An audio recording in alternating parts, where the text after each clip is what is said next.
চিত্রনির্মিত এলাকা প্রিয়কালী বিএনপি কর্তৃক আয়োজিত আজকে নির্বাচনী ওঠাবৈঠকের সম্মানিত সভাপতি আমাদের মাঝে প্রধান অতিথি হিসেবে উপস্থিত থাকবেন কক্সবাজার 3 আসনের জনপ্রিয় নেতা বিএনপির জাতীয় নির্বাহী কমিটির মৎস্য বিষয়ক সম্পাদক জননন্দিত নেতা জনাব লুৎফুর রহমান কাজল।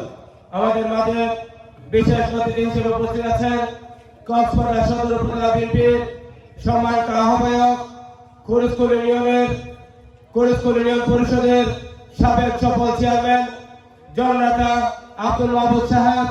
মঞ্চে উপস্থিত আছেন কক্সবাজার সদর উপজেলা বিএনপির সাবেক সাংগঠনিক সম্পাদক জনাব অ্যাডভোকেট সাইফুল আলম সহ বিএনপি পরিবারের সিনিয়র নেতৃবৃন্দ। বক্তব্য শুরুতে কক্সবাজার সদর উপজেলা ছাত্রদলের পক্ষ থেকে জানাই রক্তিম শুভেচ্ছা ও অভিনন্দন। আজকের এই বৈঠক থেকে স্মরণ করতে যাচ্ছে আমাদের বিএনপি পরিবারের নিবেদিত প্রাণ কক্সবাজার সদর উপজেলা বিএনপির সম্মানিত সদস্য সচিব মরহুম শহীদ সাহেব, প্রিয়কালী ইউনিয়ন বিএনপির সহসভাপতি ডাক্তার আব্দুল শুকুর সাহেব। ওনারা ছিল বিএনপি পরিবারের নিবেদিত প্রাণ। আমি ওনাদের আত্মার মাগফিরাত কামনা করছি।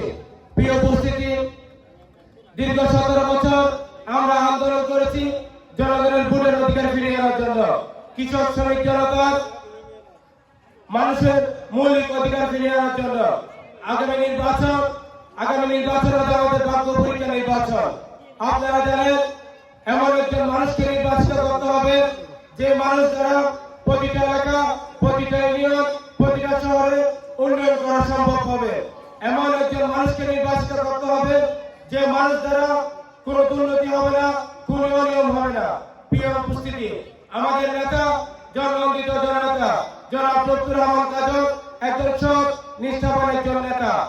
তিনি 2008 সালে যখন নির্বাচিত হয়েছিলেন সর্বপ্রথম এই চলকলার মানুষকে নিয়ে চিন্তা করেছিলেন। গাছকুল থেকে কুলিয়াপাড়া, সেরাঙ্গর বাজার থেকে কুরুস্কুল পুরাতন ইউনিয়ন পরিষদ পর্যন্ত এই অজপড়াকে নগরে এনে রূপান্তর করার জন্য রাস্তা করে দিয়েছিলেন।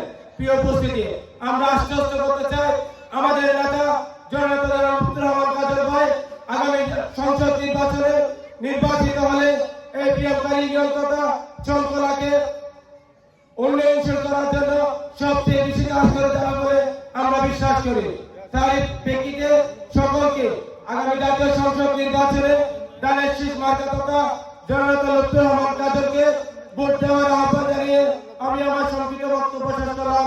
বাংলাদেশ জিন্দাবাদ, ছাত্রদল জিন্দাবাদ, জননেতা লুৎফুর রহমান কাজল ভাই জিন্দাবাদ।